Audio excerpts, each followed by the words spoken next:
And so from what I understand, I consider it the new psychology because 35 years ago, I wasn't raised with these schools of somatic psychology. Mm-hmm. But the new psychology, at least my experience in the last 20 years, is the body does speak. And so stillness, getting back to stillness, is very hard if there are cues in your brain, in your body, and your thoughts of stillness is not a great place to be because it's not really safe for me.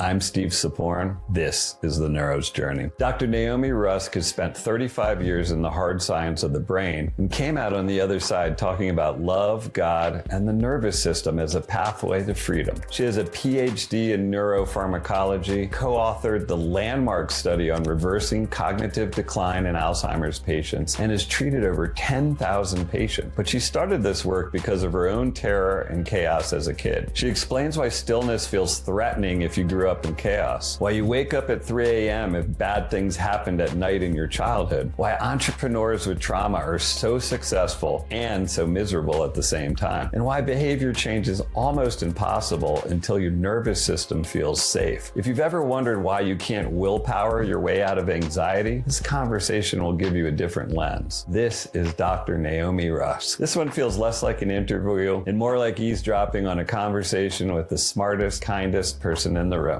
I do in general think like, I thought when I engaged in this process, what was going to happen is, I would just honestly just be able to fucking relax a little bit, right? That's because my nervous system was so jacked hyped up. And it was like oriented around that. And I really did so many things that I thought didn't work because that didn't happen. But I was kind of on my path along the way. And what happened when things were happening. The switch happened, which was this year, is when my nervous system calmed down, a whole new way of life opened up to me. There you go. A whole new way of being and orienting in the world and how I want to be in the world and how I can handle dysregulation amongst myself and the people around me. It's just been, it's been incredible. And that's why I just felt that I know it can feel hopeless, and it's not when you start to think about it as this system that I had a lot of bad inputs when I was young. Well, I can change the inputs and I can start to overwhelm that system with good inputs. And then the real true you comes out, right? The true you comes out. Yeah. The free you. Yeah. And I think that, so much of I was oriented around growth, right? I'm kind of a hard charger and all that kind of stuff. And really what I feel like now, it's more like it's letting things go to get to what was underneath the real true core, instead of I need to add this on, I need to add that thing, I need to add this thing. It's more like subtracting process, it's kind of almost than adding. I'm doing a lot of things to subtract, I guess, but I just feel more calm about it, and everything in my life has changed. That's so wonderful. And I love the idea of subtracting, because I was just talking to a colleague before I came here about how in this world that is rattling and rumbling, and we get a lot of input. I feel like the input quotient has increased so greatly that our systems have to kind of accommodate for that or balance it in some way. And I love the subtraction principle that you're talking about, because it seems like what I'm trying to do is be aware of what I call the AQ, the acceleration quotient, because I feel there's actually something physical, energetic, with the media, with the news, spiritually, there's a lot of acceleration happening. And that I love the idea of how do we create a day in the life of each of us where we think about subtraction. What isn't adding to that feeling of freedom or purpose or productivity or healing the world or health? What isn't adding to that? Right. And so, that would be my new subtraction quotient. Yeah. Compliments of Steve. You hear this thing sometimes, I'm sure you've heard people say this, we're human beings, not human doings. But I think Good luck changing that. you get so wrapped up in that. Right. And just to know, like, that's one thing that I've just learned, and I get more motivated to do it, is like, you know what? Like, it is helpful for me and the world to just walk down to that park down there without my phone and sit there for 10 minutes, 20 minutes. That's right. That's like a positive use of my energy. Right. It not only impacts me and my system, it impacts everyone here and then everybody I meet. I think that's the key. And it's like this neat thing. Now, once you start to orient about it, it doesn't have to be so like overwhelming. Like, I think when people think of meditating, like, I meditate a lot now and 20 minutes is not a big deal. But when I started, it just seemed like this, like, oh, I got to climb this mountain, 20 minutes. Right. But, you can meditate, 10 times a day for 2 minutes. It doesn't have to seem like a mountain. And maybe that's better in some ways, to space it through and just do little things that are good for you. Well, behavior change is interesting because I think behavior follows state. Like, we make choices and habits depending upon what's going on inside of us. So, like, just starting here in silence was extremely productive, if you want to call it productive. Right. Yeah, because it settled both of us, and it reminded us that it reminded us of the origin of peace, the origin of love. Like, the creation story is all about love and eros and peace and that kind of input. I think that being still allows us to. And I want to say, from as a trauma practitioner, and I'm trained as a clinical neuropsychologist in Canada and in England, but as a trauma psychotherapist and a resilience coach, I just want to say that behavior change is very, very hard for people. And sometimes trauma really underlies a lot of the reasons for us not being able to make changes. And sometimes stillness, coming back to kind of stillness and just being. Stillness is an extremely uncomfortable experience. If you have agitation inside, if you have thoughts inside that are scary, if you have physiologic or somatic cues of danger inside, all those things that, from what I understand of your journey, you experienced quite a lot of. Those cues of, I'm not safe. You may not have had words for them, but the information, speaking about the vagus nerve, is always being relayed. It's always being relayed. It is way beneath conscious awareness often, but those cues are always being relayed to your brain. And so, from what I understand, I consider it the new psychology because 35 years ago, I wasn't raised with these schools of somatic psychology. But the new psychology, at least my experience in the last 20 years, is the body does speak. And so stillness, getting back to stillness, is very hard if there are cues in your brain, in your body, and your thoughts of stillness is not a great place to be because it's not really safe for me. Yeah, Do you know what I mean? I very much know what you mean. I mean, when I look back now at my life, I was just pinging from distracting behavior to distracting behavior. And so much, I mean, I think I told you on the call, I mean, I was a crack addict. I had some very heavy abusive behaviors. And I would tell myself at 2 p.m, like, I'm not doing that. I'm not doing that tonight. I'm not doing it tonight. And the way that I can describe it best is if you've had a near miss auto accident and your system is kind of revved up. Yeah. That sort of scene, because of work and busyness and also distracting things during the day, I'm managing money, I'm doing all those things. I was distracted. I didn't have to, I wasn't using right in the morning. But once that calmed down, it was just like this oncoming thing that I, deep down inside, I knew I was going to give in at some point. Wow. And so, and then you would do it, and then you feel bad about yourself, and then you paint, and then you realize when you start to break into it, like how I first started quitting drinking. I think this is a great technique. My men's group leader, I don't know if you know Ravane Bacall. I know of him for sure. He's a really powerful person, but he was like, don't change it. All I want you to do is when you're feeling drinking, I want you to like feel it, feel your body. That's right. And then feel why am I doing this? And he was like, if you're doing it just to zone out, well, like acknowledge that, at least live in reality. That's right. And what I really realized is I didn't really like wine after work. That's right. And I also don't like appetizers as much as I thought I did, because I was always going out to appetizers really to drink 2 or 3 glasses of wine. But I was like, oh, okay, this is what I'm doing. And it didn't like change immediately, but like awareness brings the first step. Hello. And then eventually you're like, one time you're like, oh, I'll do the breathing. That's I'll do the fucking breathing. I'll stay a little longer with the discomfort. And that's really what I'm talking about. It's like, it's the being able to be with those sensations that lead to those thoughts where you make a decision. But without the awareness, there isn't a choice.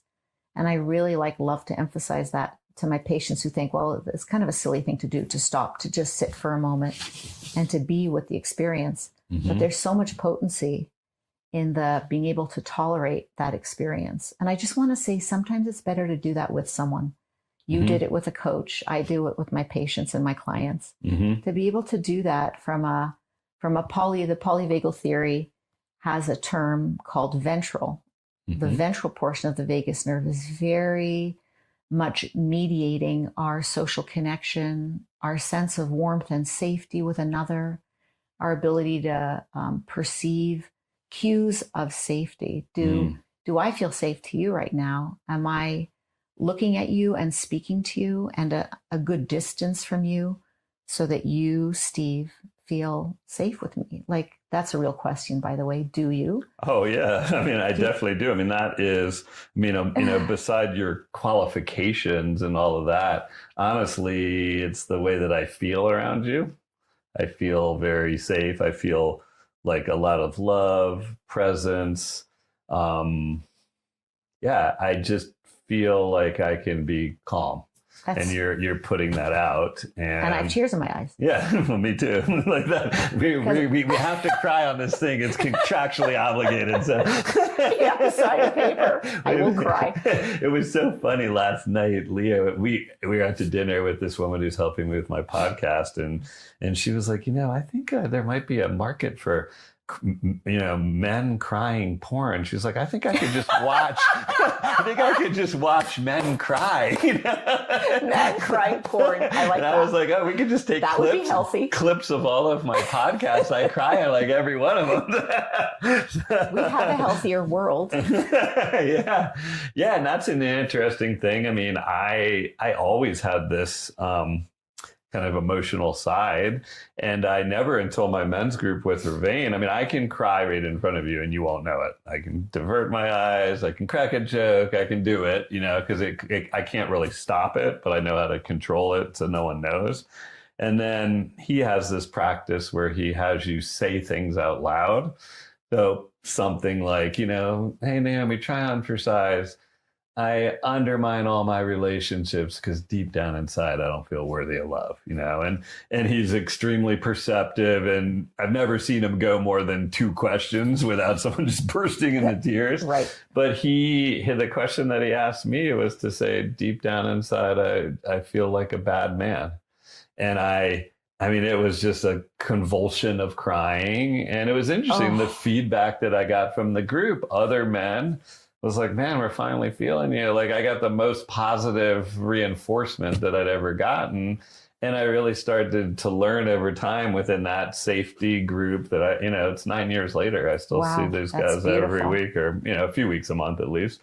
And I started to learn that actually that part of the personality of mine is the part that is compelling to the people that I want to be compelled with me.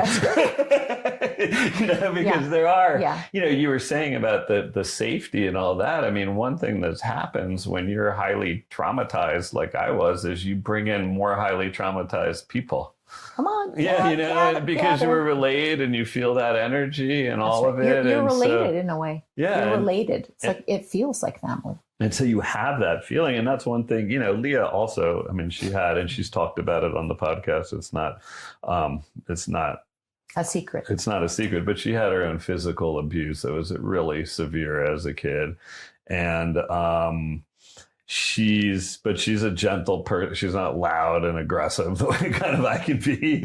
And she said to me one time, she was like, with all of what you've been through, like, you deserve a gentle person in your life. Oh.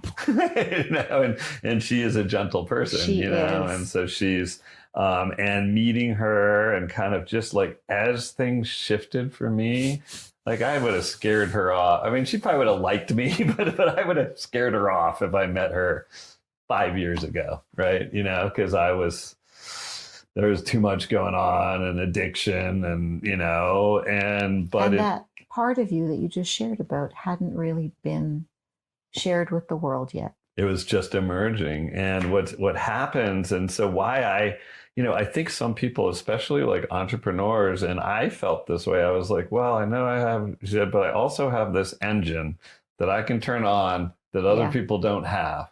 And am I going to lose my edge if I lose that? And really what I found is like, this work is different. It's not a fear-based energetic field. So in my businesses, because I wasn't really money oriented, I was more like threat oriented. So I have built many businesses to a certain point, and then it feels like everything's good, and then I just kind of collapse into addiction or distraction or don't really pay attention. Right. And then, there's a threat, and then I'll build it back up. And what I've noticed in this project is the energy level towards it is purpose-based. It's just a completely different character. And it's much more kind of just linear, and it's not so up and down.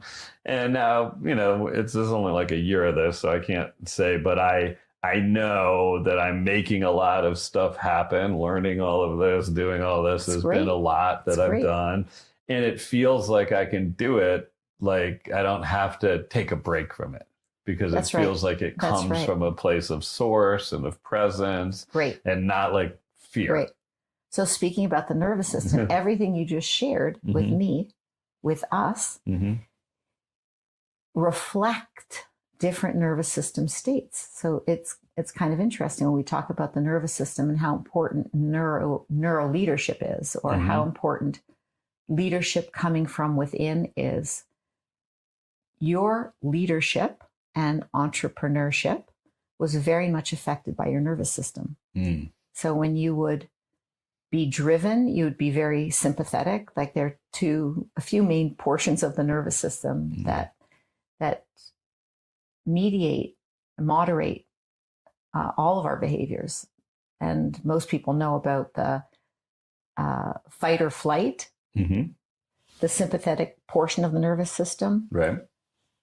Sounds to me like you were very, very sympathetic for a very, very long time, like a high arousal that, but when high arousal like that, like drive, yearning. And then when you're right at the top of the arousal, you're like, shit, I'm freaking out. I'm scared. This is too much. I don't know if I can handle so much success, or whatever sounds to me like something like that happened to you. There was then a crash into, my nervous system doesn't know what to do with this. Yeah. So either you went into kind of a collapse state, or I need to medicate this state. Yeah, I mean, I medicated a lot. I mean, the first time I was blackout drunk, I was 5 years old. No. That's, now it wasn't like a continuing on, but it was my brother's high school graduation party, and I got a Dixie cup and I just filled it up but I wanted it, and I was being abused at that age. So, and I remember even before I had access to drugs, in my mind, I knew they were going to do something for me. I was drawing pictures of bongs and all these things well before I'd ever touched any drug, like years before, just drawing it. Like, one begins to think of past lives. This clinical neuroscientist is like, one begins to think of past lives or karma. Yeah. Like, where'd that come from? Somehow. Yeah, There was a knowing. There was a knowing. Yes. I mean, I definitely grew up in a house where, there was a lot of addiction and alcoholism, and I had older brothers and sisters, and yeah, it was just like I couldn't imagine my kids doing the things that I was doing. I mean, I was, like smoking cigarettes in elementary school, and I did too. and all those things, and just sort of, yeah, and really one of the blessings of this is like seeing how I impact the people that I love. And things have been happening this year. It's been so rapid. I feel like it felt like after all these years, my nervous system just shut off. Yes. And even though it had been like years of, 10 years of probably working on it, it felt like it happened one day. Just like, whoa. What happened?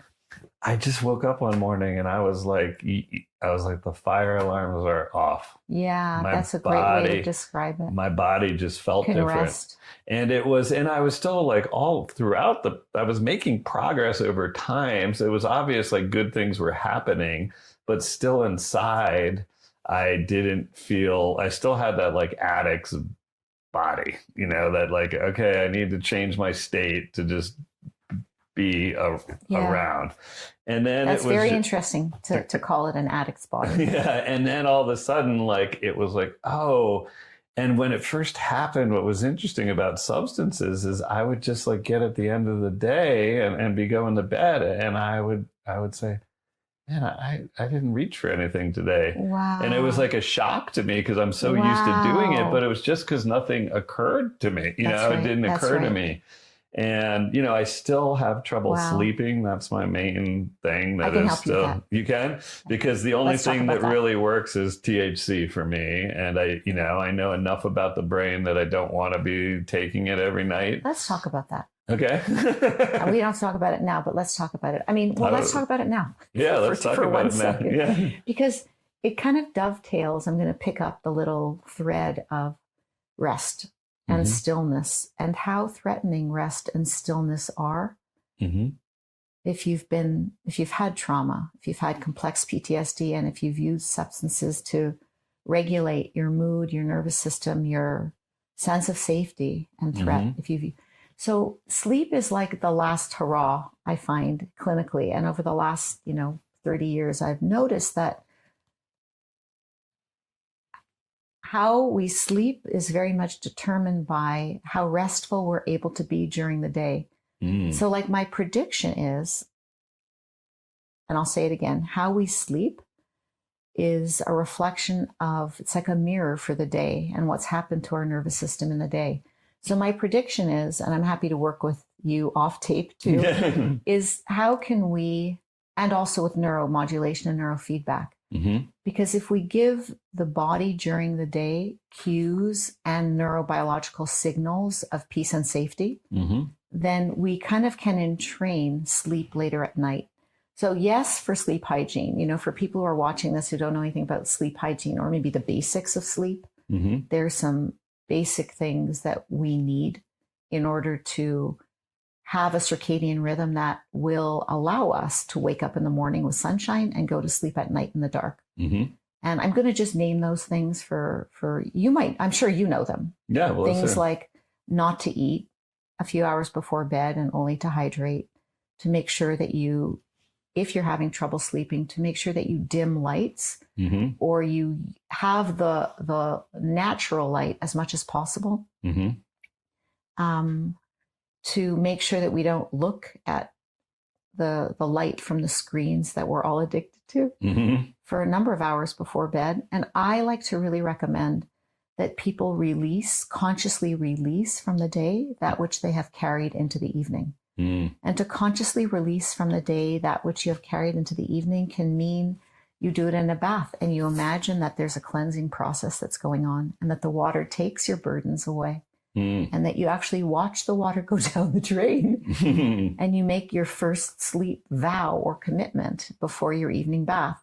Use magnesium sulfate, Epsom salts, very calming for the muscles. Progressive muscle relaxation, tensing your muscles one by one and releasing them. there's strong data to support that progressive muscle relaxation works well than many sleep aids for sleep enhancement. And I can teach that too. But again, it's just, you can look it up and I can teach it to you too. And I think it's on my website. You just consciously contract and get that feeling of deep contraction, and then allow the muscles to completely relax and experience what it feels like. If you really want to enhance the experience of progressive muscle relaxation, to really enhance the experience of what is the difference between when I'm really strongly contracted and when I really let go. And sleep is about letting go. It's very important. Sleep at night begins at least the morning before you fall asleep. So I recommend that people see sunlight, and there's a lot of data to support this, that you see sunlight within an hour or an hour and a half of when you awaken, that you don't have coffee right in the morning, but that you wait for, and it has to do with adenosine, that you actually wait until there's kind of a buildup in your system. So not to have coffee immediately. So there are things you can do in the morning, is my point. There are things you can do in the evening to enhance sleep at night. And then there are ways to create stillness throughout the day as well. Even napping is great, as long as you don't do it in the afternoon and it's not more than 28 minutes. Ways to kind of entrain the neurochemicals and neurobiology of sleep. And also, what's it like to be still? Like, sounds like when there's so much chaos in your childhood, it's really hard to be still. And so, let me ask you, is there a differentiation between falling asleep and staying asleep? Because what happens with me is I don't have any trouble falling asleep. That's easy. But you don't sleep so that you stay asleep. But what happens is, if I don't take things, I end up waking up at between 2 and 3 in the morning. How long are you up for?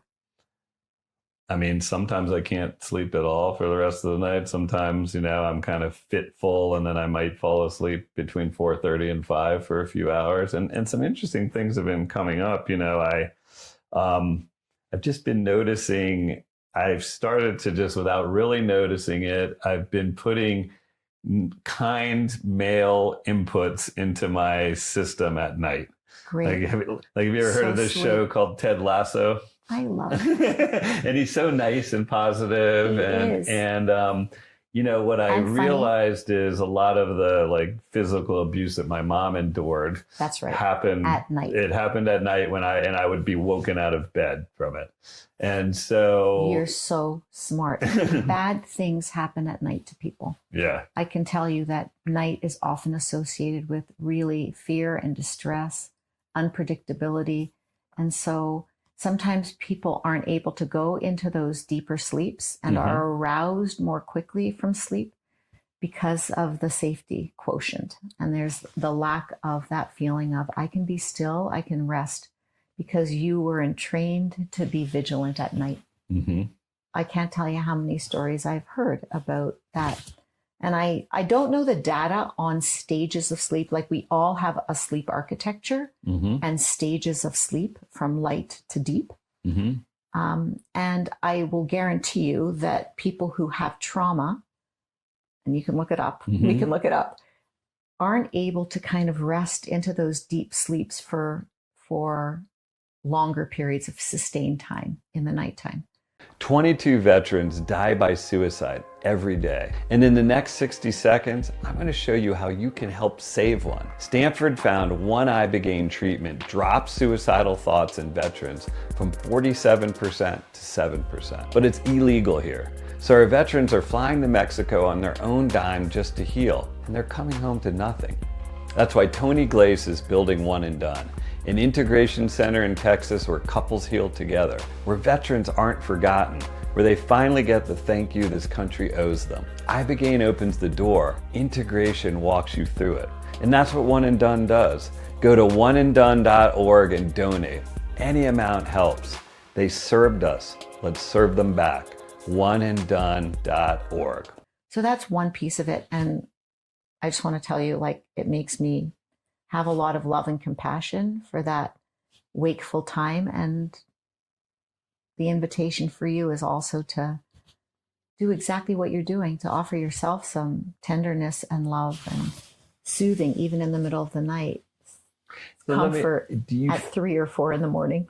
Do you feel like, though, because what happens is, so I do many of the things. I mean, I wear the red light glasses at night. I get the sunlight. I've been, trying to figure this out. You will. And I haven't done the contracting and releasing or the magnesium baths. But, what ends up happening is I try, I do the things and then I don't take the THC or CBD, and then I can't sleep, and then I'm tired, and it's a cycle.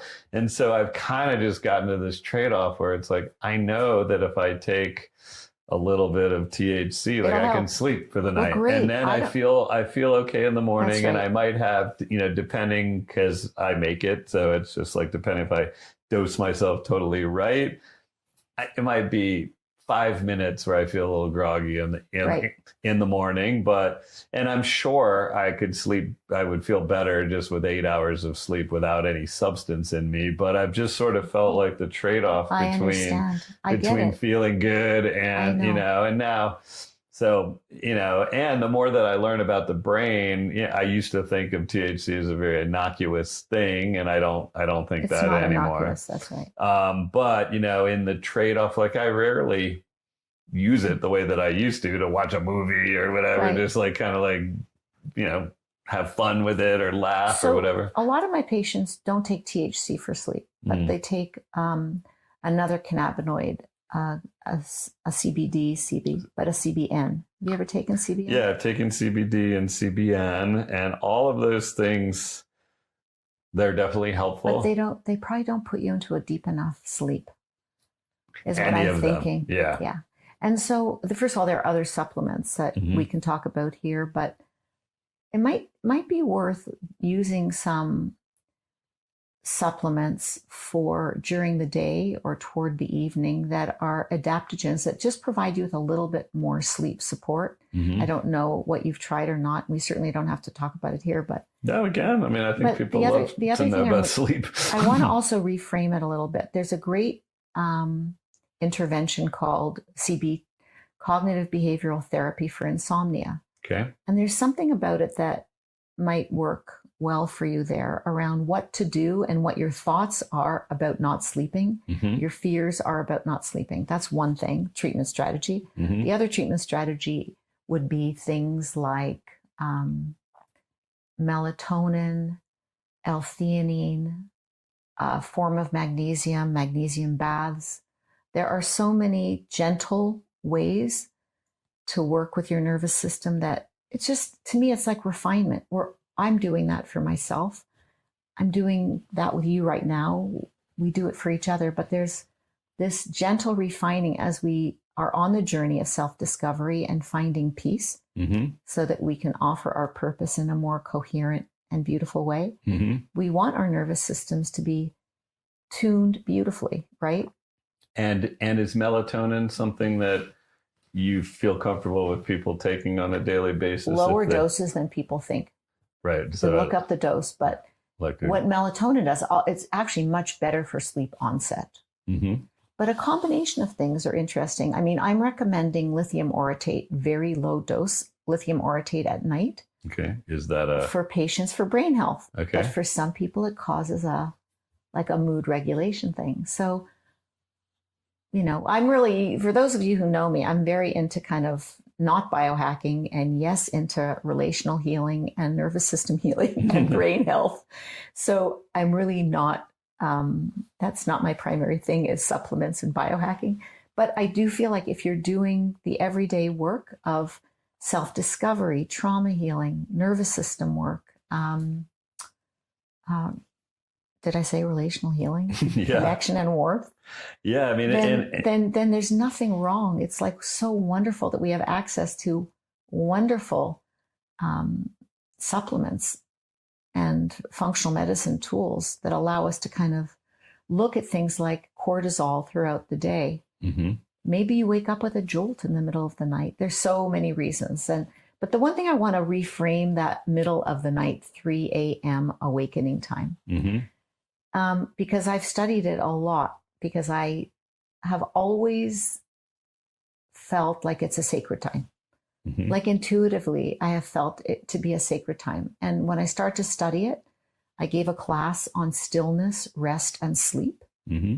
last year. When I studied it, I read very much about it being the hour of God. Some people call it the hour of God. Mm. So holy things can happen at that time. And for thousands of years, humans had two sleeps. They did not have one sleep. So we were meant to have that break for in the middle of the sleep, which usually happened between 3 and 4, 3 and 5, so that we would be vigilant. We'd do some things. We'd check to make sure the fire was still going or the lions weren't in the... So like literally like getting up. Like actually it was an adaptive thing. And then they would sleep again. And then you'd sleep again. So I just want you to know, and for anyone who's watching, it's actually very normal to have two sleeps. So maybe use that time, like we invite a reframe of that time to bring in those allies, those safe and beautiful, loving, fun, and caring male resources.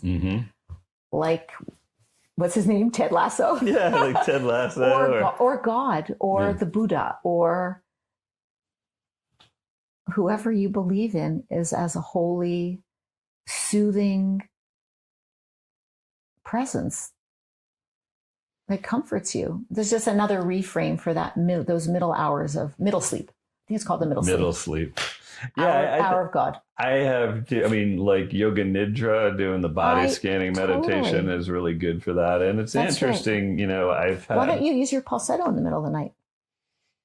I guess I've never, I mean, you know, you got to get the gel and the whole thing. That's I haven't thought about it. Keep it next to the bed and try it. Interesting. And then falsetto will sponsor this episode for you. Right. Yeah. You know, and it's funny because I have started to try to forgive my father during that time. Wow. Give me a little bit of a... That's gorgeous. And you know, it's interesting. I'll tell you, and I guess we'll just figure out how to, because we just started, but like we said, it's not going in any direction we talked about, but it's great. But it's all of it though. Yeah. I'll tell you something that happened to me recently. I've had this experience, like I kind of feel like therapy through rom-coms or something. And I told you I'm kind of a crier or whatever. And one thing that I really noticed is, so, you know, I'll watch these movies with like Leah, and she's like a very empathetic and caring and loving person.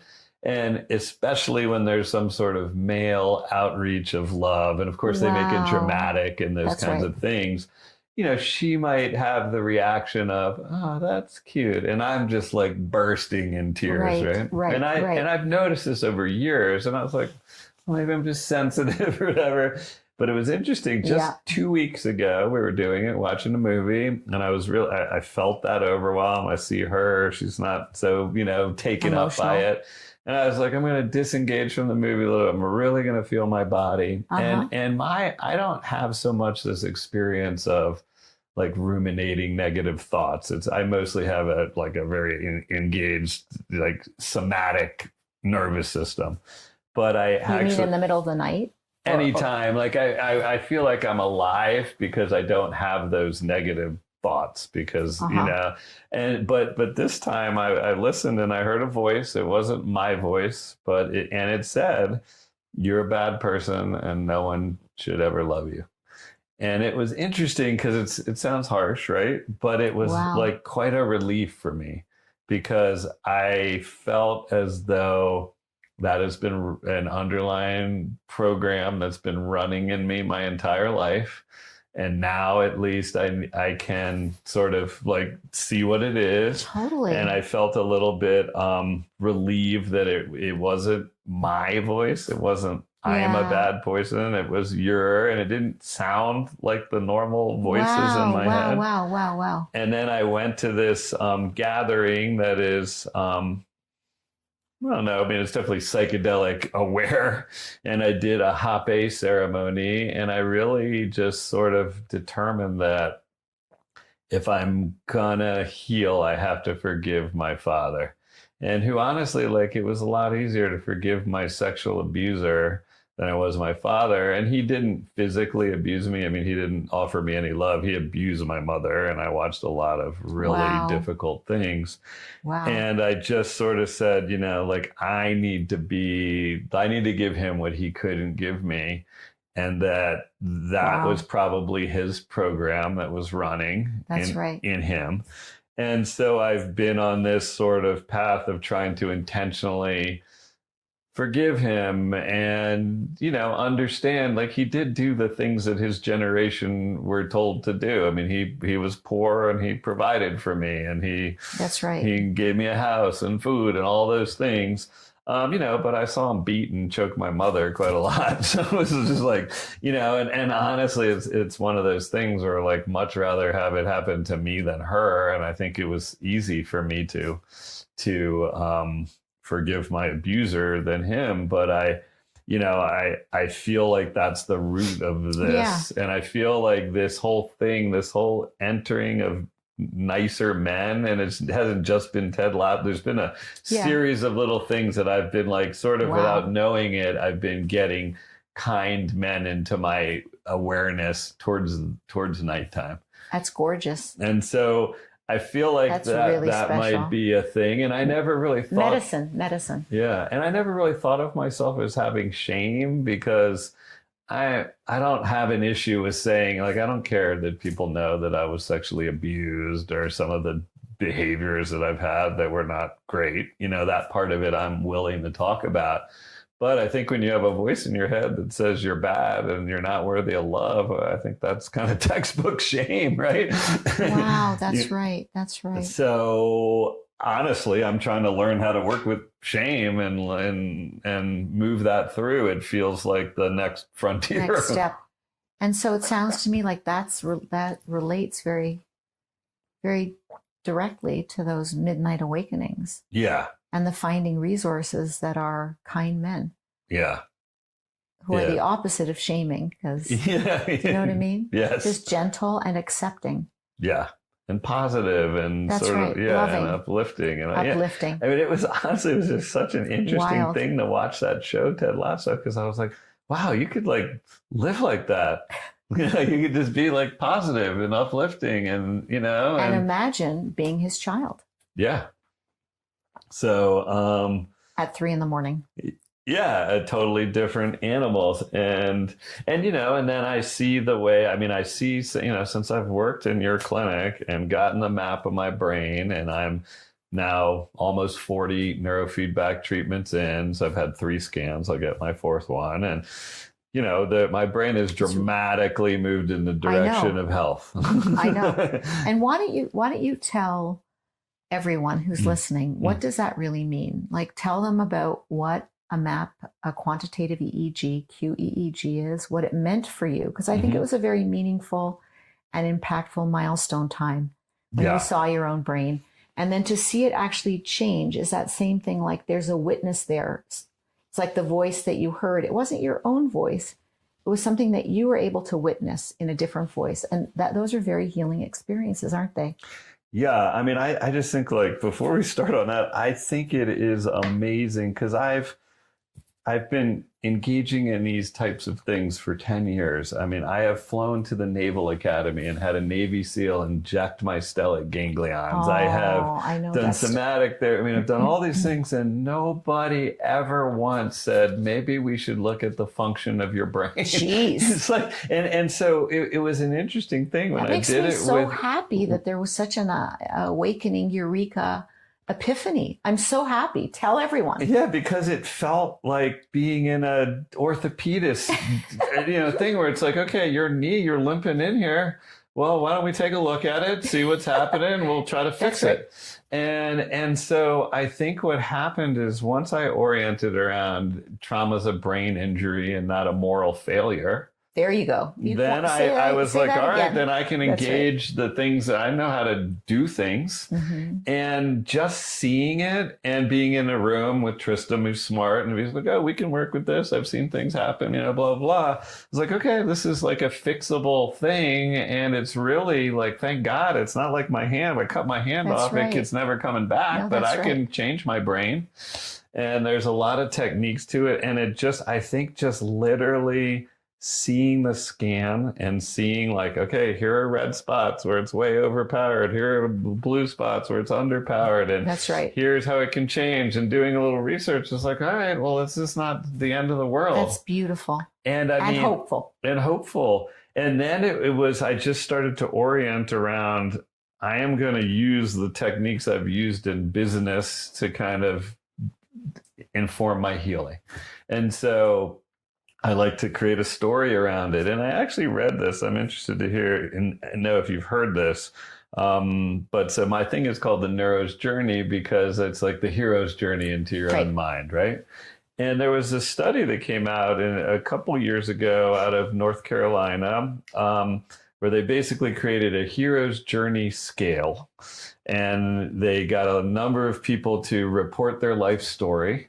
And then they rated it on how their life story related to the hero's journey. Like, I've had things to overcome, I've overcome them, I've brought this back, all these things. And they found that people who tell their story on a higher level of hero's journey criteria That's right. have higher meaning and have higher all kinds of happiness. Their life is better. And the other interesting thing, and I want to teach people how to do this, is when they taught people how to reframe their life story like that, they achieve those more meaningful and happiness things. That's right. And so then I just sort of, I mean, it's funny, I have this big tattoo, which I got when I was 55 years old. And honestly, like, this is part of the reason. I mean, I dated a woman who I was never gonna like be married to, but we had a really close connection, and she was coming out of a narcissistic and brutal marriage. And she just said to me, she bought me this jewelry and this lion thing. The lions. And she basically said, you're like a very important person in my life, and you've protected me, and you've seen me in this phase. And I just sort of adopted that a little bit as my identity. And so this is a big lion with two little lions, my two kids. And sort of the thing is I've gone from prey to protector. That's right. And I traveled in Africa after college. So I've been on safari, and I've seen, the big male lion mostly just sets the stage, right? The women hunt, the children play. The male is just kind of, setting things and making sure people are safe and eating all the good meat, But I, as I started to like orient around being like that, my life started getting better. And then I, for my businesses, we always have values for them. So I was like, okay, I'm putting values to healing, curiosity, courage, and action. And so then I was like, okay, this is a system, and I basically, this is my understanding, and I'm not someone who's a doctor who's done this for 35 years, but it's like I had a lot of bad inputs. You can start to change neural pathways by changing the inputs. That's right. And just frequency. And you're inputting good things. Inputting good things, and the higher the frequency Protect your of energy, safety. And even like, sometimes when it makes me incentivize, like we were talking, just to walk down the park and sit for 10 minutes. I know it's healthy for my brain. That's right. To not have my phone with me. And even if it's 15 minutes, like, whereas I might think that it was nice to get outside before, now I'm like, no, that's a thing. And it actually changes the way that I parent my son. That's right. It changes the way that I'm a partner to Leah. And I have really noticed them changing in their lives as I have. That's beautiful. Because I can be a domineering kind of force in a house, in a family, and all that. And as I've gotten more healed, I think their life is getting better. My daughter's in college. I don't see her as much, but yeah, it starts to snowball, and then you meet more people that are more aligned. That's and more opportunities happen. And then it just feels like all of a sudden, I feel more like the real me. That's right. And, it's interesting. I think that the people who are watching this and all that, and will be more men and more entrepreneur. I mean, I have that community. I know entrepreneurs and business leaders and those kinds of things. And I don't know if you know this stat, but one of the number one characteristics of success of a founder-led business is that the founder had childhood trauma. I did not know that. Yeah, so there's but it doesn't surprise me one bit. I'm sure you've worked with a lot of those people here in Boulder. A private equity firm did the data, and they're looking at everything, and that's the number one thing. And I think it makes sense because, tell me why you think it makes sense. Well, I know that I'm used to being in an uncomfortable environment.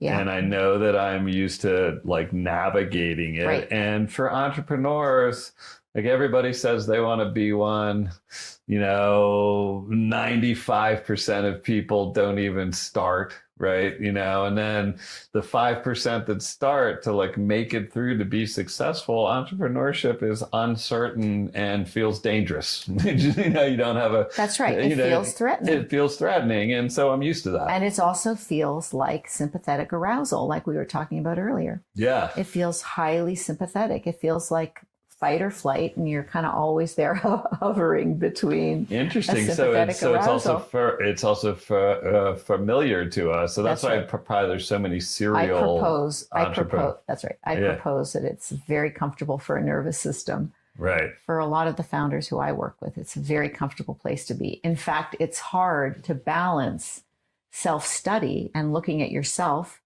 and being still, or having mindfulness, to include that and to balance it with sometimes a driven sympathetic nervous system takes work. But I think that is the root of transformational leadership. Mm-hmm. Transformational leadership being, as I change and as I search inside my own psyche, soul, personality, behaviors, interactions as a father or mother in leadership. Mm-hmm. As I search inside myself, I see that there's a reflection of that in the outside too, in the people with whom I work.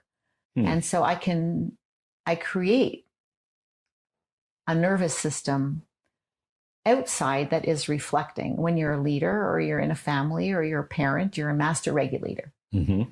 or a key regulator. It's important that you know how to regulate your own nervous system so that you can then reflect that out to the people with whom you work. Yeah, and it's interesting because I think that the other thing that happens, at least with me and a number of men that I've talked to, you orient around this success, this image of what's going to make you. And I didn't even realize it was going to make me safe. It was just when I got out of college, I was like, I want the money, I want the house, I want the wife, that'll do it. And then, you get all that and you're 32 and it doesn't do the thing you were hoping. And then it creates more of a depression. Yeah. So what were you hoping for?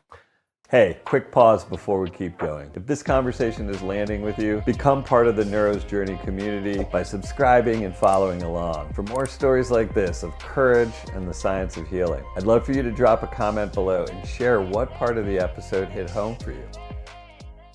Well, I think deep down inside, I was just hoping that these feelings would stop. I think so. That was just always, it was just such a somatic experience for me. And I feel very blessed. I think maybe because I had a very positive mother, so I had a lot of good self-talk, a lot of negative self-talk, but one parent, one person. And, if you're out there and you can be that person to somebody, to just encourage. And so I never had these Steve, you're so terrible or any of that. It was just this incredible drive not to be in my body. And, it was oriented in so many different things, from addiction but not to inside. Yes. And then, then I got it, and it kind of, that thing happened where it was like, oh, this isn't working. And I went more to addiction. And I also did like 10-day silent meditation retreats. Both. Yeah. And I think I really enjoyed the retreats and always had a positive experience. But even when you were in your addiction phase? Yeah. At the end of the day, I would still feel like it didn't work. Right. Because I didn't really understand. I didn't even know what trauma was, or hadn't heard of it, or any of those ideas. And I think but now I would look at it like, no, those things were like really important ways that I started to change 100%. My brain 20 years ago, and they probably are the precursor to what's happening now. That's right. Which is why it all fell into place so beautifully. And so we talked about what it felt like for me to have a scan as a practitioner. Is that something that you feel is really important to your?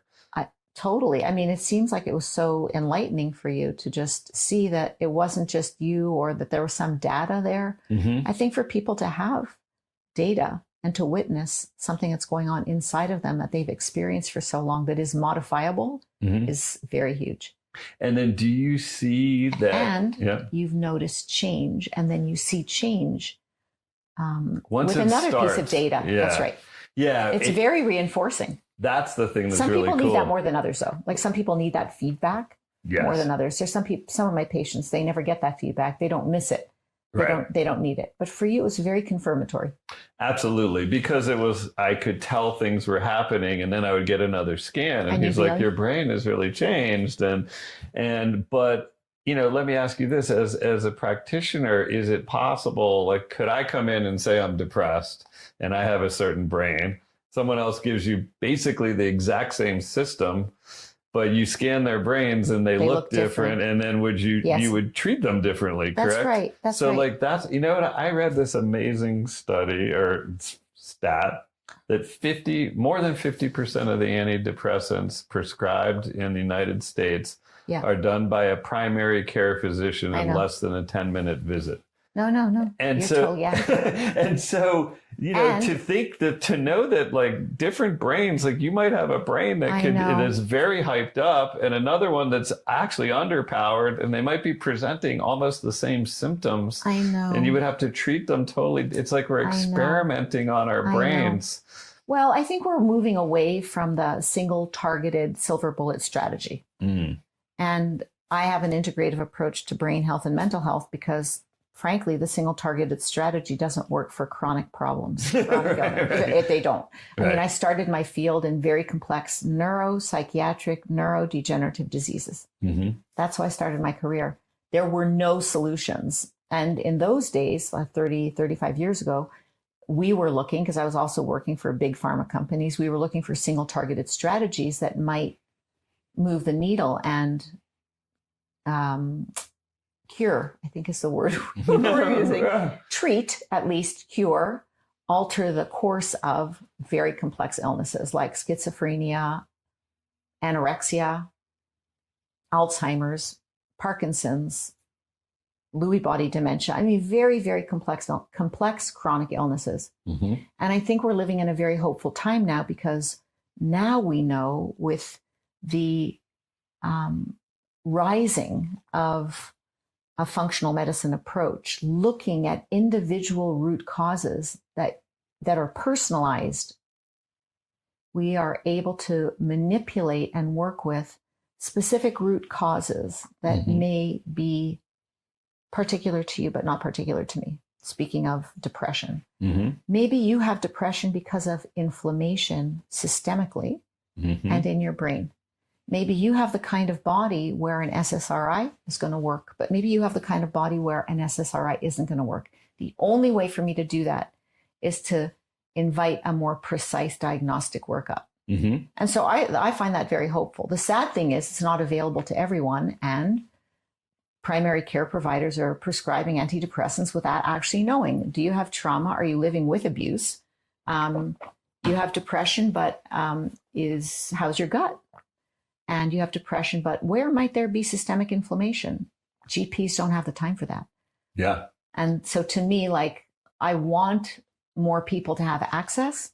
And the reason I do a lot of public speaking and I'm sitting with you in the middle of a workday actually, is actually because I care very deeply about healing the nervous system, the mental health, and the health of people, but communities and the world. I really care about creating a world that is healthier and that is more kind and that is more loving.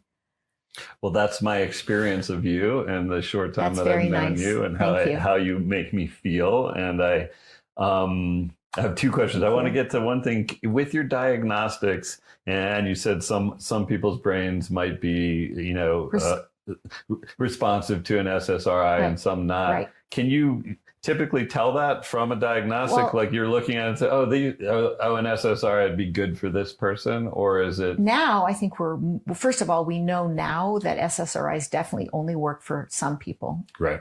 And they work very well for them, right?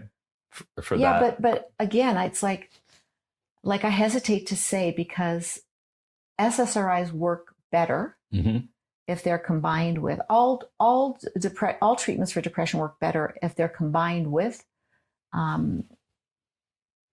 relational therapies, individual healing, trauma healing, and the beauty of really good depression treatments, and SSRIs work better with therapy, is that, first of all, there's this really important relational component that speaks to some of the things you were talking about, how we can help heal each other and how relational warmth and comfort and safety is actually great for our physiology too.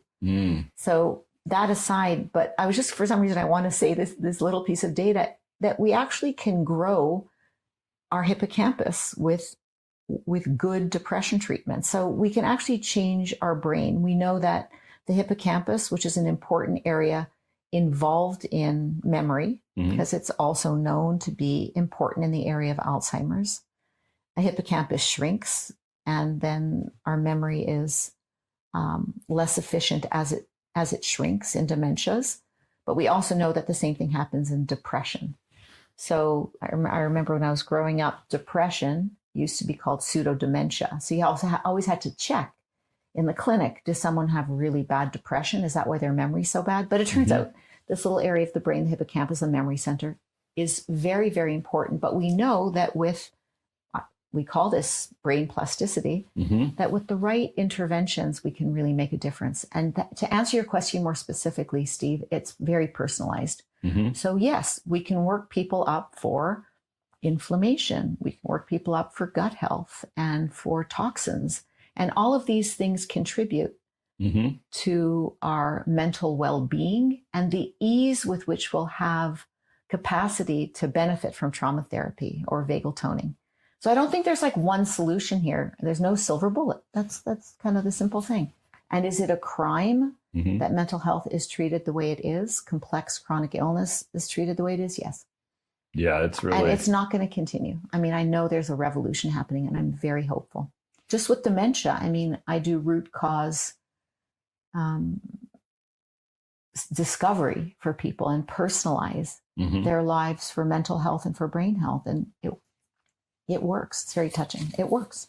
After so many years of seeing like how the field of working with chronic illness, we know now that the environment plays a huge role in interacting with our bodies, that pollution and toxins and glyphosates and what we eat and how we eat affects our mental well-being and our brain health. And it's like a multimodal, multi-dimensional, multi-layered approach. So it requires time.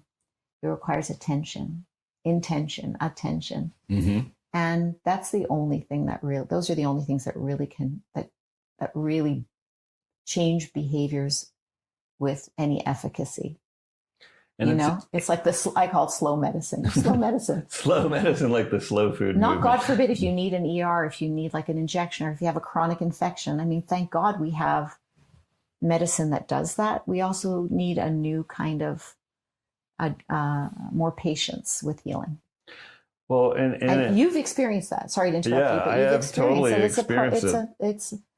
And some of it, like many of the things that you say, I just sort of stumbled into as I started to heal. Your own discovery. Like I would never have really I wasn't like a joiner of classes and all that, but as like I started healing my trauma, I started doing a lot more yoga. Yeah, I that's started great. going to ecstatic dance and both. And the interesting thing about both of those, I think, for my personal nervous system and how I was before, was there's no expectation that you talk to people in either of That's good. those That's things. great. So I Thank could you. go and like, That's you great. can go in yoga and for the most part, no one's going to talk That's to you. You right. could talk. And in the ecstatic dance that I do, there's no talking aloud like on the dance floor. So it's just this thing. And there are also relational movements with people and That's great. you're tuning in to all those things. And You read my mind, and I'm not talking about movement yeah, because we haven't talked about movement as so healing, but indeed that's like talk about engaging neuroplasticity and engaging release and working through nervous system states. If you've ever done the 5 rhythms, have you ever done Gabrielle Roth? yeah. That gives you a chance to move through nervous system states physically. Mm. So I'm just very excited you're talking about movement in yoga, especially.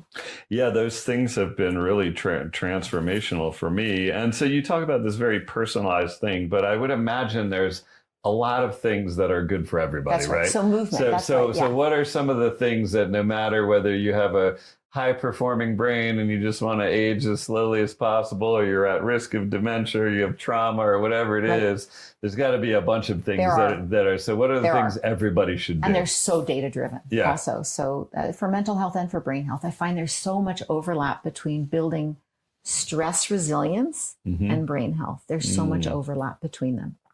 And one of them is movement, all kinds of movement though. Mhm. Like you said, not just yoga, not just ecstatic dance, but resistance training, aerobic training, high intensity interval training. We want to be incorporating as many of those things as we are physically able to Mhm. into our lives. And sometimes it takes attention, intention, and action. Mhm. Like I think those are the 3 things that underpin any behavioral change. So we have to really like pay attention. I have patients who are like, actually, I don't like to move my body. So then we study a nervous system state that's like, actually, I'm so comfortable here. I feel like I'm kind of glued to the couch and I don't really feel comfortable moving. Mhm. That's a nervous system state. And so for me to then say to someone like that, well, then you have to run 6 kilometers or 50 pounds.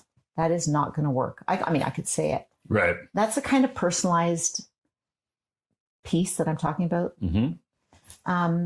Movement, all kinds. And that really includes movements that are slow and deliberate, like yoga and Tai Chi or Qigong. Mhm. Diet, Mhm. no ultra processed foods. And if you're going to do it, then at least again be aware that you're doing it. Mhm. These are like I'm naming kind of my pillars of brain health. Right.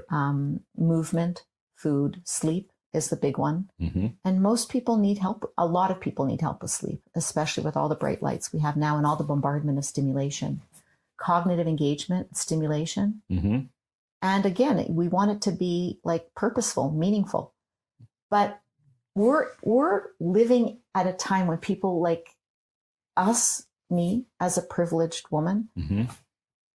and maybe you too, there's a way, and just human nature, just our natural proclivity to want to be doing the same things, not have change, to have predictability. Mhm. We don't want to really challenge ourselves and feel uncomfortable. Yeah. And I'm really against that. I'm more into kind of the elastic of stretch yourself and know that it's good for you. And that's how we build stress resilience, gently and carefully, especially when there's trauma involved. Mhm. And there's usually trauma involved. Yeah. But we want to build stress resilience in a way that we're meeting ourselves and our own nervous system. So for someone who doesn't want to get off a couch, I would say exactly what your coach said to you. Mhm. Take a moment and imagine, what does it feel like to get off the couch, even without getting off the couch? Walk your body through it. And what's uncomfortable about that? Or why do you want to stay on the couch? Let's just really expand and sit with this feeling of, I just don't want to move. I really like this cozy, warm feeling. I'm afraid to move. Study it for a little bit. Mhm. So super slowly. So those are some of the pillars of brain health. Others are keep toxins out of your environment and out of your body. Mhm. Do not breathe. If you're standing next to a car where there's an exhaust flow, Right. just hold your breath or walk by quickly. Right. If you know there's like bad air pollution, stay out. Don't run outside. Eat clean food if you can. Mm-hmm. And I know that like all of this gets modified depending upon, you know, whether you're able, well, the type of ability you have physically, financially, and emotionally. All of this is very personal. Right. But you can always work with looking to be with people who you feel more connected with and safe with. Yeah. Because exercising that part of our nervous system, our social engagement network, is very important for brain health. And we know that loneliness impacts physical health. Yeah. And that most people know that study showing that physiologically, from an immune system and inflammation point of view, that smoking cigarettes impacts our bodies as much as intense loneliness. So like there are physiologic echoes in our body for all of these daytime lifestyle pillars. Mm-hmm. So social engagement, cognitive stimulation, challenge, purpose. Yeah. The Japanese call it ikigai. Mm. Because that's what in the blue zones they have found. The blue zones are there's places in the world where people live the longest and the happiest. Mm-hmm. Having a sense of purpose and community. You know, and it's interesting because as all of these things start to happen, in my experience personally, they're happening right naturally. They're emerging there together. You go. That's right. And That's so right. I didn't expect that purpose would be such a big part deal. of this thing. I mean, honestly, like I make this joke many times, but like my purpose was just not to be an asshole to those in the vicinity of me. And honestly, I failed at that quite a lot, you know, because it was, you know, and I always But you're thought, succeeding. Well, now it's changed. I mean, I really feel like, you know, people are impacted by hearing my story. Because I've of had love. many people. Because of love. Yeah, many people have told me that. And That's so right. I look at it like this was what I chose to do. And I have, you know, a trauma resume. It's not the harshest thing, but it's just a lot of different, it's not like one person did something to me. I have inputs from all over. That's right. So I feel like it was kind of my soul's contract to come down and do it. And this is my purpose. And now you're living your purpose. But I have a question for you. As I described some of the pillars of brain health and stress resilience or nervous system health, I think that you were noticing that for each of those pillars, it was healing your trauma and regulating your nervous system that is allowing you to do each of those things. Yeah. And that is kind of my purpose, that like how we are inside our own transformational journey will allow us to be the healthiest and the most purposeful people we can be. I agree. Let me ask you about this. Something that I think is really positive for me with this is saunas and cold plunge. Great. Okay, so we're talking about pillars of brain health. I'm going to go right there to toxins and detoxification. So they're saunas. I see a sauna right here. Yeah. I mean, sauna's great. Yeah, they're definitely proven for all kinds of things. Right. I think you have a 40% less chance of all-cause mortality if you sauna 4 times a week. It's fabulous for detoxification. But and also someone who doesn't want to get off that couch, right? That's right. You know, for me, it was like, okay, because I have a gym that has one, or I have one here, but it was like, okay, I don't need to go do some ball busting workout. A sauna is actually good for me. It's a positive thing. And then you get in there. There you go. And then you sit with someone in the sauna and you end up talking. And then you do the cold plunge. And so, you know, I think there is something about, like you talked about being a resilience coach, right? It's a very controlled environment. You get in some cold water, you can just exit it. You know? But you are building up that, I can do this. That's right. I can withstand this. I used to be able to only do a minute. Now it's 4 minutes. That's right. It's the same temperature water. That's right. And it also touches upon a very important operating principle for me is building stress resilience requires at least like for people to think a little bit about, this is good for me. Mm-hmm. Like if it's framed within, this is actually strengthening me. This is actually creating more bravery and courage, more connection. Mm-hmm. If it has a touch of that, it allows us to mobilize a little bit more easily. So the upside of stress is so huge if we're willing to experience a little bit of discomfort, and our mindset is, this is good for me. And the data show that if your mindset is such that you believe that the bit of stress is good for you, or the big stress is good for you, then it actually physiologically has ramifications in your body. I have a funny story to tell you. Yeah. I was on a trail a few years ago. I was with my 2 dogs. It got dark. I tripped over one of my dogs. Why? Because I became afraid, because I heard men behind me and I created a whole story of fear. So I ran, tripped over my dog, fell, and cracked my face open. I still have scars all over my face. And I thought, okay, it's getting really dark here. And I'm wearing gloves and they were full of blood. And I got up and I practiced this. I got up and I thought, okay, hold a lot of pressure on your face. And this is awesome. I said, you need to get off this mountain. It was only like another 20 minutes of walking. You need to get off of this mountain and just imagine that you're one of those football players. By the way, I don't understand football at all, but I've seen them tackled with blood and dislocated this. And I've seen them in clinic, ex-NFL players. They always get beaten up, but they're always heroic for it. Yeah, right. So I was like, okay, I'll just be heroic. I'll just be like, the hero's walk down the journey mountain. there. See, I'm going to have a great story to tell. This blood is totally fine. I have a lot of pressure on it. And that's how I got myself down the mountain. And that was the upside of stress. I mean, it's kind of a dramatic story, but it just came to me. No, but it's interesting because some of the things we talked about, I mean, you created a little hero's journey for yourself right there. That's right. You overcame something.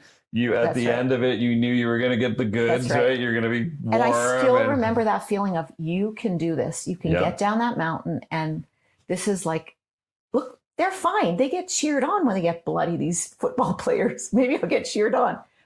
But there's something important that I want to share with you around this hero's journey and the heroic and the upside of stress. And, you know, I started my own personal journey, and this is really important. Like, when I realized that my journey started with fear and stress and anxiety, and that I've come to where I am, having studied so much and continuing to like really love studying and sharing and teaching. When I realized that my whole journey started because of my own trauma and my own fear. I mean, you're interviewing me as a host and I'm here as a professional, but I'm here as someone who absolutely had incredible anxiety, terror, chaos in my own childhood. And it was actually the work to become less afraid, less anxious. And I climbed out of that by learning and by loving and by helping and by learning more and sharing more and learning more about myself. That's really what climbed me out of my own trauma story and looking for God very early on.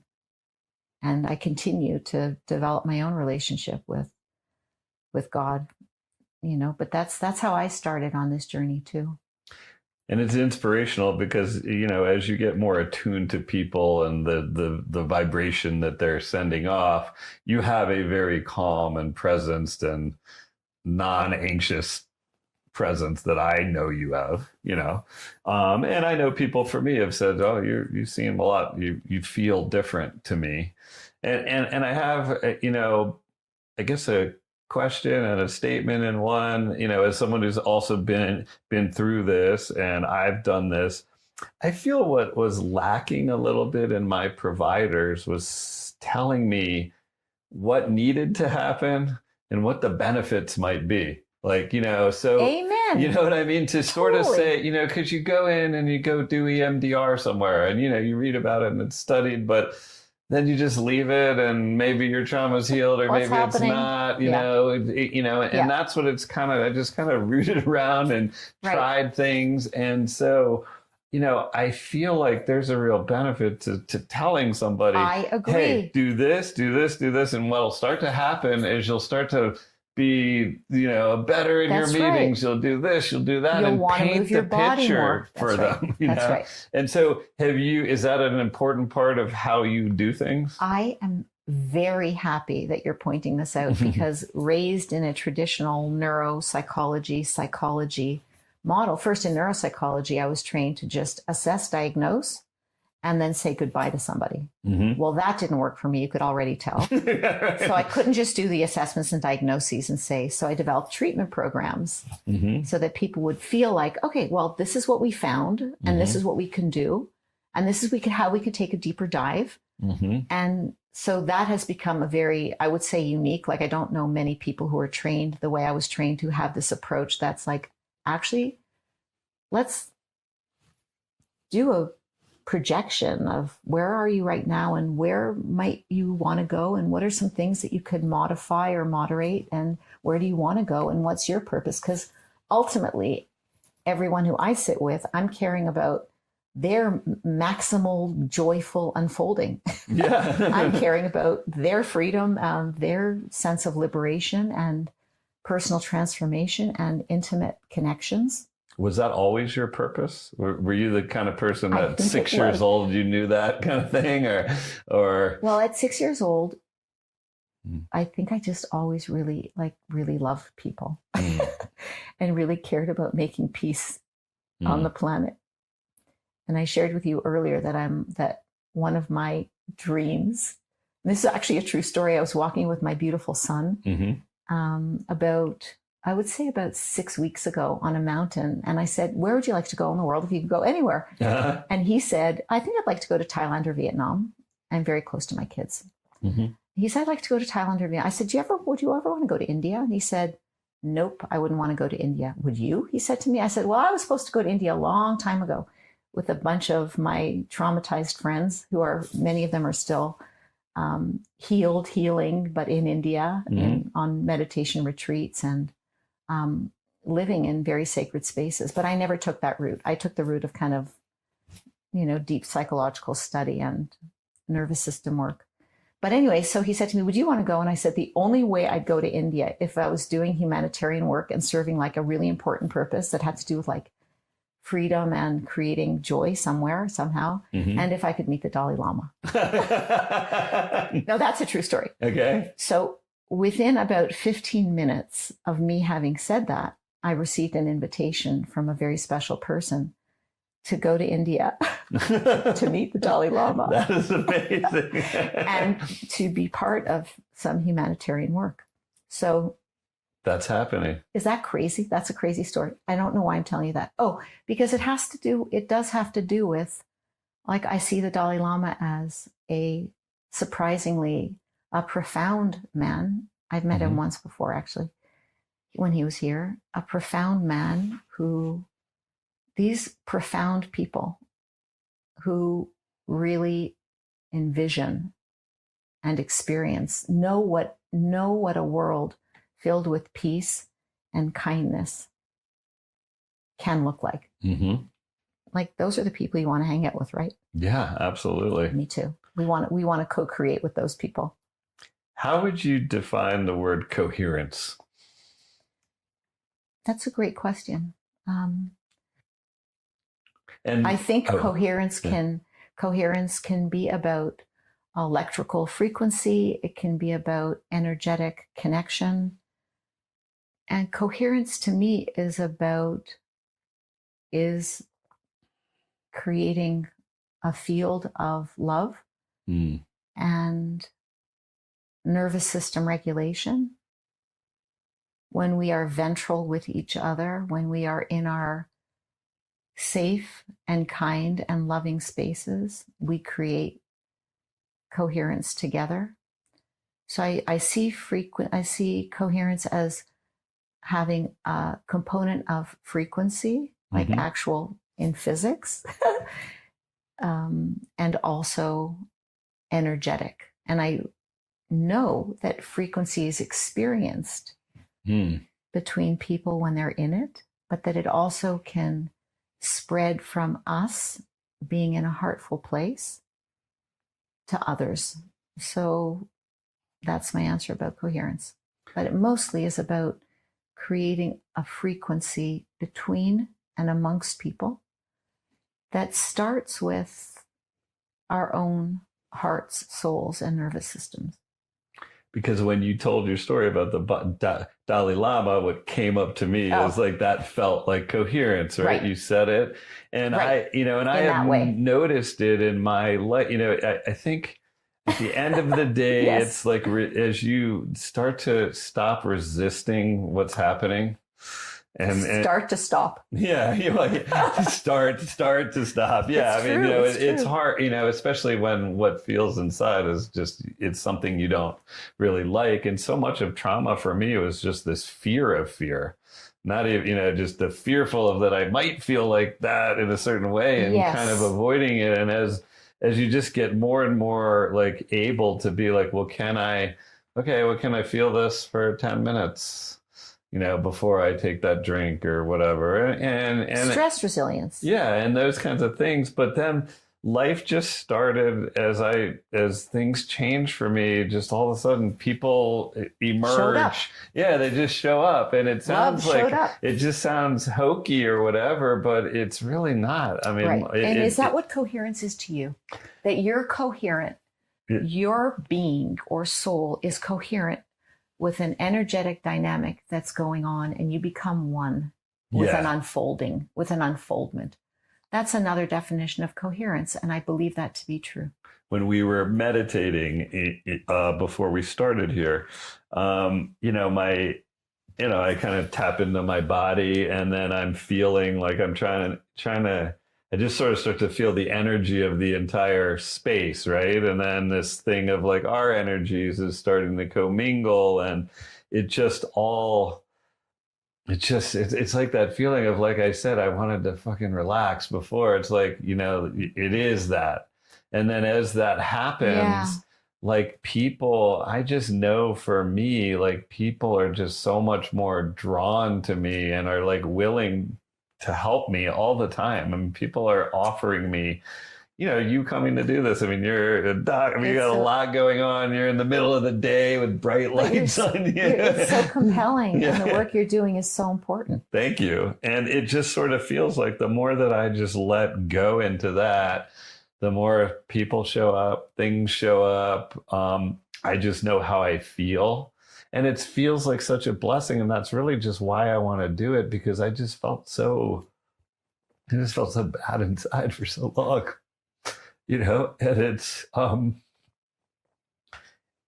I did a lot of things to feel bad about, but I mean, at the root cause, like I was a little kid who things were happening to. That's right. And I just know that there are so many people out there that don't really have hope on it. I mean, I had a text from a friend of mine who's got everything in the world, very successful person, beautiful wife, kids. And he texted me, he's literally like in Chile skiing with all his best friends and family in the summertime, right? You're doing that. It's a very kind of bougie trip, right? And he texted me and he's like, it's 2 a.m. I'm with all the people that I love most. I'm doing the thing that I love most, and I am fucking miserable. And he is like many. He is like many. And he's, someone who was incarcerated and, turned his life around, and he's an awesome person. And we have a lot of personal history together. But, to me, it's just like, I don't think that I ever thought, I must have thought it because I kept doing stuff. I mean, I kept trying, lurching around. So there's something in me that felt like there could be a change. But really, when it happened, but that's the key too. It just felt like it almost felt like, oh my God, I never thought this could happen. And when the nervous system calms down, it's just so much more. I mean, doing this thing, I quit a career in finance to talk on the internet. I have 2 kids to put through college, right? And I would never have done, because my nervous system would not have allowed me. I would have just been sleepless every night. And really, what's happening here, and I don't have anything to sell. I think eventually something will happen. But I just feel calm in that thing. I'm going to do what feels right, and hopefully it will emerge into something that is of benefit to people. And I'm not all worried about it. And I just want that for people. I just, I saw, my dad grew up in a depression. He landed on Normandy Beach. He was like a hero to a lot of people. I mean, Harry Truman wrote him 2 handwritten letters about his bravery. Oh my gosh. It was known, like, in my community that I didn't get along with him. And I had people pull me aside and be like, I know your dad's rough, but like in the neighborhood that I lived in, like your dad protected me. I was a weakling, which is, kind of an old timey word, and this man is saying, he's like, your dad made it so I could operate in that thing. And I, I've seen a lot of things where people were like, he sold insurance, and there was a Korean man, and he was like, nobody would sell us insurance, and he was like, but your dad would. Wow. He was like, I don't care what it costs, I will never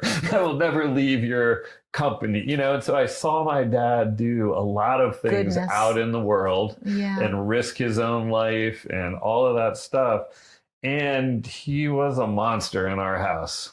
Not all the time, not every minute, but it's really taken me a long time, because it's like, you see someone hurt your mother, it's hard to like forgive, but to just sort of say, man, like, it could have been different. I had this hypnosis experience where I didn't remember something, and I come into this room and it's a scene with my dad who's choking and beating my mom. And it wasn't like, even though I didn't remember that and I knew how it could be difficult for a 5-year-old, it also wasn't a shock to me. Yeah. But the therapist, really brilliant therapist, she said, what would this situation be like without all the anger? And what was really awesome about that is I got this opportunity to see, to remember that my parents actually did have love too. As you start to tell these stories about your path and orienting around healing, I think you can also like frame everything in a certain way. And it wasn't all the time, there was a lot of joy, and my parents did love each other, and they used to like to dance and all these things. And they didn't have the tools really to get over the major traumas that they have experienced.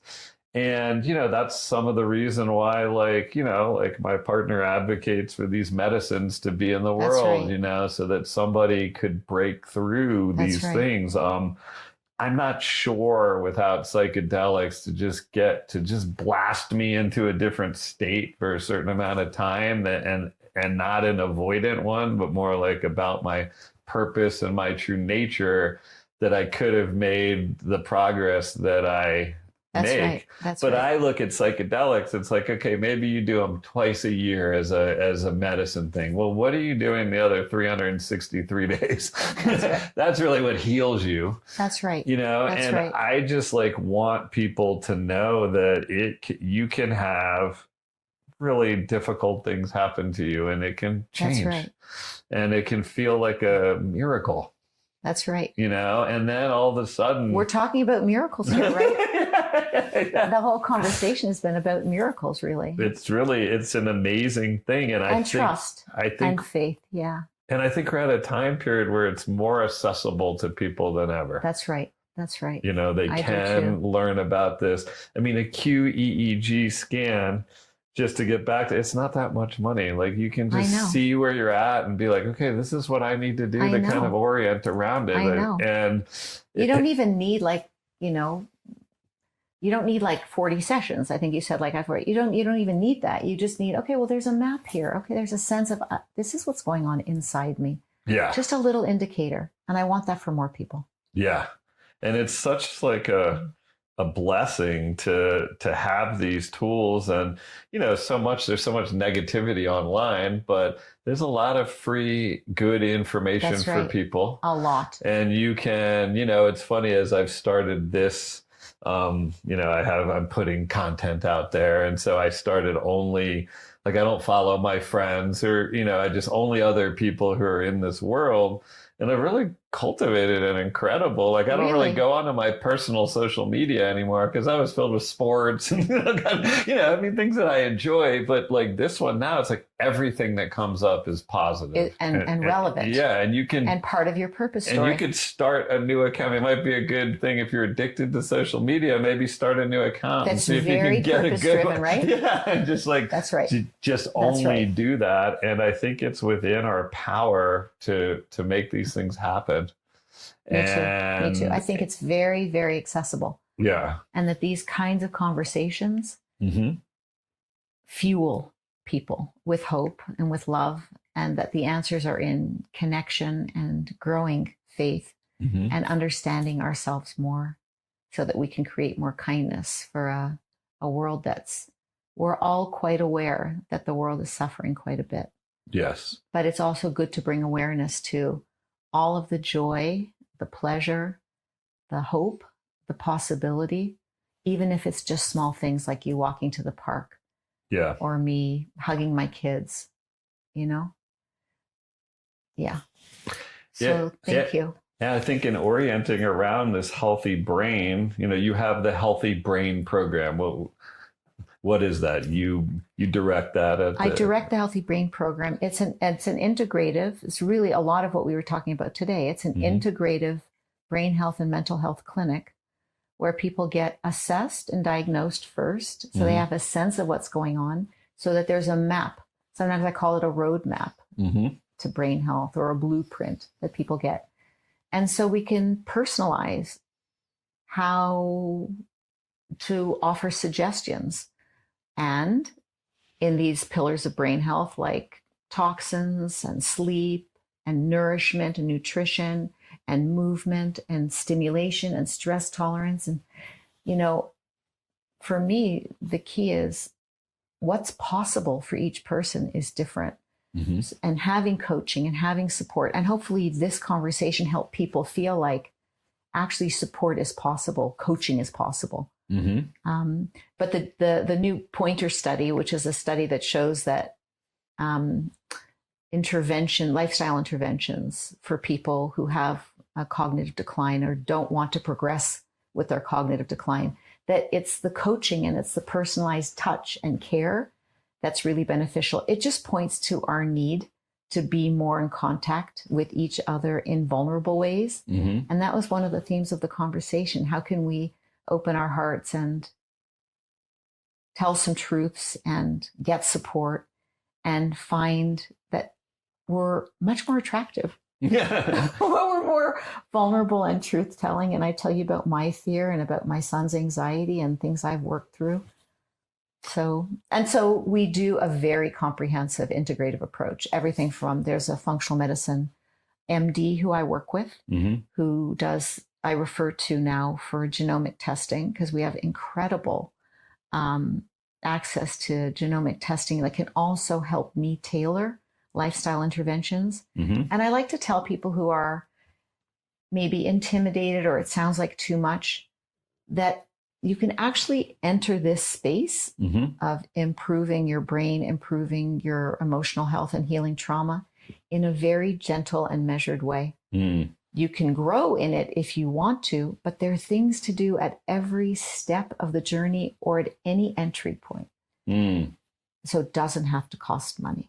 And I want to create more programs for more people. Like I'm writing a book on anxiety, the nervous system and anxiety right now, because I want there to be a workbook for people who have easy access for $19.99 for a book on how to heal the nervous system to work with anxiety, just because anxiety is so prevalent right now and so very related to our ability to have pleasure and joy. So to encourage people, like what are some of the patients that you've seen and the changes in people that you've seen that have engaged in your program? I mean, I've talked a lot about how I feel good about myself. I didn't enter a formal program. I kind of haphazardly did things. And like I said, you could enter haphazardly and just get curious. I have people who enter and get curious, and I'll make a number of suggestions and recommendations, and they stay with just lifestyle changes, and then they come back once every week or 2 weeks. And then there are people who live in another country who just need a consult, and then I help them find a provider where they live. But I've seen incredible changes where people who have, I work with a wonderful series of a number of colleagues, and a mentor of mine is Dr. Dale Bredesen. And he wrote The End of Alzheimer's and wrote a seminal paper in 2014 that I found. And I called him in 2014 and said, wow, you've created in your work at UCLA as a neurologist, you've created this multimodal integrative approach to reversing or treating Alzheimer's disease. People don't talk about treating or curing Alzheimer's disease. This is not a thing. And I've been in the field. At that point, I'd been in the field for maybe 23 years. But I had already written papers on treatment strategies going, I don't think this single targeted strategy is going to work for something so complex. And I was interested in personality and trauma. What were the other contributors? Food, diet. So he had to put together this very personalized program. So I had the good fortune of teaming up with him and another small group of providers, and working with patients and seeing neurodegenerative disease change course, slow it down. In some cases, if it's very early, prevent or reverse. And I don't use that word because I don't like the word reversal. It's too, it's a concerning word for me in terms of this field. But people can get healthy. I've seen people get healthier and change the course of their illness, of their mood, of their mind, of their health. Very significantly, I've seen people become free and do all kinds of life changes, sort of like the ones you're talking about. Leave partnerships, find a spiritual life, find their true meaning and purpose, transform in a way that their life makes sense to them and they're making an impact. Like each of us have such a unique acorn that we start with that's embedded in us. And we get the grand opportunity to unfold into the gorgeous tree we're supposed to be, but most of us need help, including me, including you. Yeah. So I help people unfold, and I see that every single day. And sometimes it's old trauma wounds using EMDR or brain spotting or vagal toning and polyvagal theory. And sometimes it's an incorporation of personalized lifestyle invitations, recommendations, prescriptions that we know improve how we think and how we feel. So, and some of these things are so simple, I know. I read this study a while back, and now I just do this all the time. I think it was a study of people who had Alzheimer's or on that approach. They gave them like something like 180 different smells. Oh, okay. I can't believe you're talking about that. Yeah, and it really like impacted them. And then there was another study that came out that said, well, for more people like me, if they just in a diffuser put a different smell on, their all kinds of cognitive tests worked out better. And so like now it's like, okay, I smell lavender or orange at night, and there's no side effects. My room smells good. It's probably doing something for me. Okay, you want to talk about coherence? Yeah. So this is a coherent moment. Okay. So I just created a slide of the UC Irvine study that did the smell stimulation test for Alzheimer's. Oh, yeah. Last night. Because I'm going to talk about it in a talk that I have. And so what they did was they had a number of patients with, I think it was 7 smells. And that's a great to do thing for people. If you want like simple things to do, it's just do smell stimulation with 7 smells. And it could be, like you said, lavender.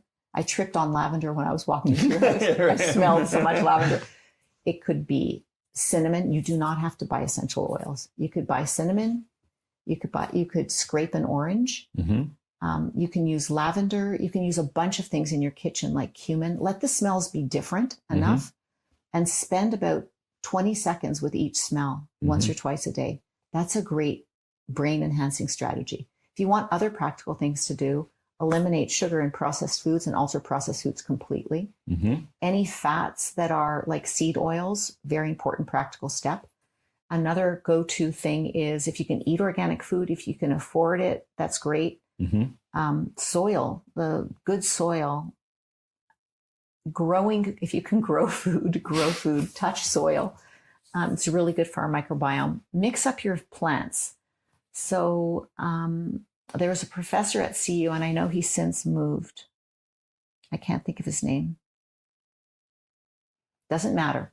Yeah. The point is, he used to mix. He did a lot of work with the gut-brain axis, and he used to talk about having 30 plants in a shake. So what he used to do is he used to blend 30 plants, like everything from radicchio to endive in a blender. Oh, wow. And he used to drink it because like we're supposed to have a very diverse microbiome for our health. Like so that's another good thing. Kind of. That's right. But so the number 30 has always, I think his name was Lowry, Dr. Lowry. So that's the other thing. Vary your plants. Don't just eat a sweet potato and spinach if that's what you eat all the time. Vary your plants, vary your vegetables. Eat as many dark things.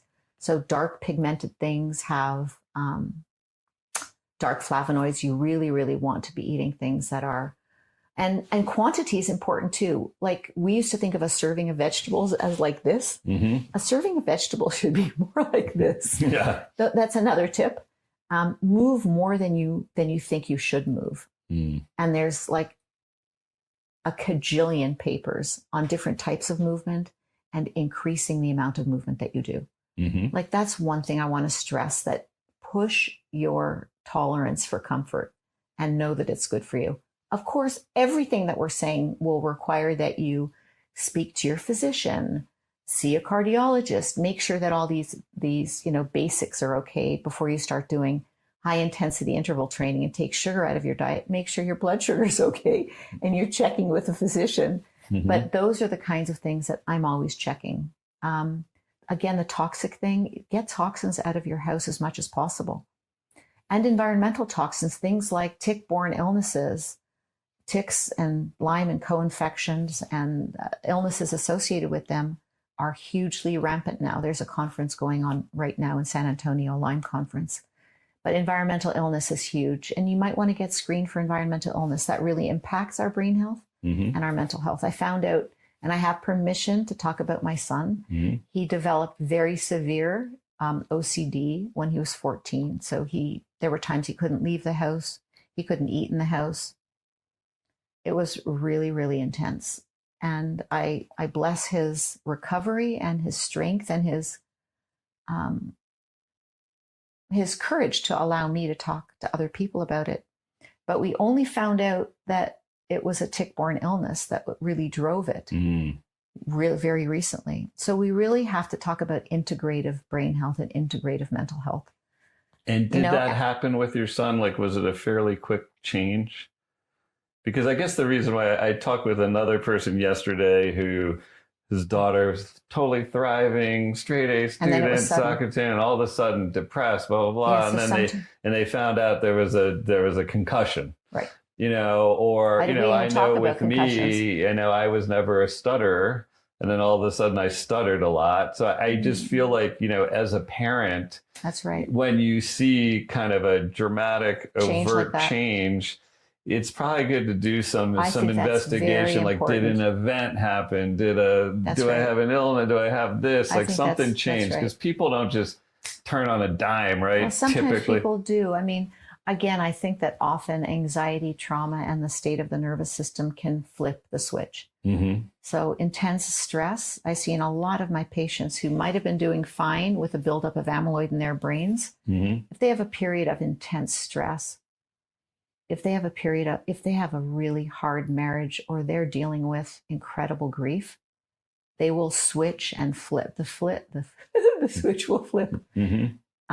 It'll flip into an illness state when, you were coasting for a while. So stress and grief and nervous system states very often are the flippers of the switch, just to alert parents and people in general. So, which is the reason to be doing practices regularly. That's right. Meditation, obviously. I mean, that for me is the key daily practice that makes me feel. That's good. Like I'm moving forward. That's great. But I just meditation is really not good if you have a lot of anxiety or you have OCD.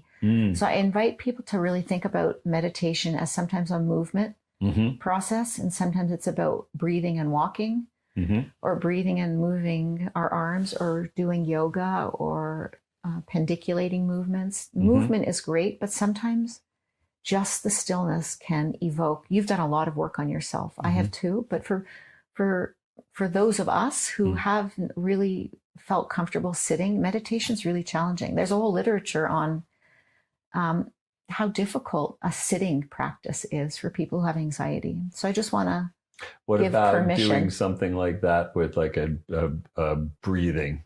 That's right. So 4, 7, 8 or something. I'm all into pranayama. I'm very, very supportive of using different breathing techniques, like coherence breathing. Would someone with anxiety who might be a little scared of meditating, but breathing might be a little easier for them, right? And it's also a vagal toning practice. When we're breathing and we're speaking to our nervous system, in a way we're very gently and consciously choosing to direct.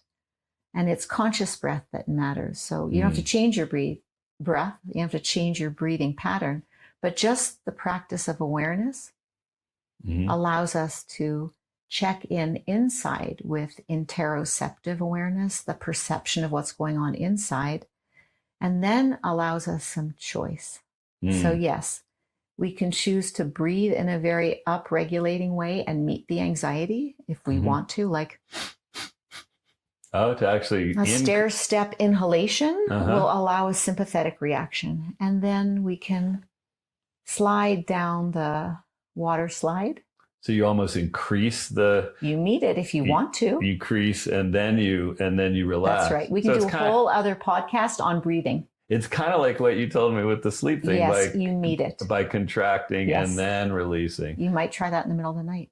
Because it's interesting, because the way that I understand it is when you inhale, you're essentially increasing your heart rate, and when you exhale, it's decreasing, right? So so for me, just a very simple thing, if I'm anxious or whatever, I try to do, shorter inhales, longer exhales. If I want more energy, I reverse it. There you go. And it's a really simple thing. And it's also the thing about it, I think it just helps to let you know that you have some impact. Agency on your own nervous system. That's right. And speaking of coherence, for people who don't do breath work, the easiest way to start is with coherence, balanced breath. And that is just an inhale to a count of 4 or 5.